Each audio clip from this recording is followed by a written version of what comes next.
नुकसानग्रस्तांना मदत केली जाते त्या संदर्भातल्या टॉप 9 घडामोडी बघूया। नागपूरच्या काटोलमधील भाजप आमदार चरणसिंह ठाकूर मुख्यमंत्री फडणवीसांची भेट घेणार। संत्रा मोसंबी उत्पादकांना तातडीची मदत तसेच दिवाळीपूर्वी वाढीव पॅकेजची घोषणा करण्याच्या मागणीसंदर्भात भेट असल्याची माहिती।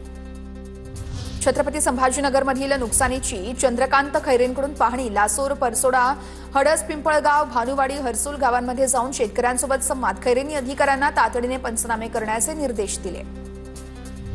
नंदुरबारमधील नुकसानग्रस्त भागाची आमदार डॉक्टर विजयकुमार गावित यांच्याकडून पाहणी। अष्टक, खोंडामळी, धानोरा, शनिमांडा या मंडळांमध्ये मोठ्या प्रमाणात पाऊस। लवकरच शेतकऱ्यांना नुकसान भरपाई दिली जाणार, गावितांचं आश्वासन।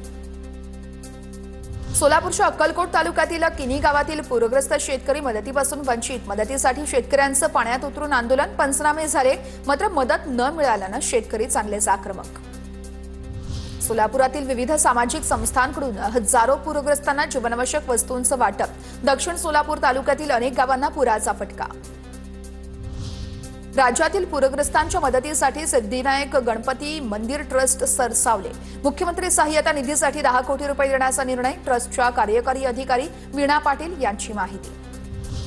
पूरग्रस्तांसाठी सरकारी कर्मचाऱ्यांकडून 50 कोटींची मदत। राज्यातील पूरग्रस्तांसाठी 1 दिवसाचं वेतन मुख्यमंत्री सहाय्यता निधीला दिलं।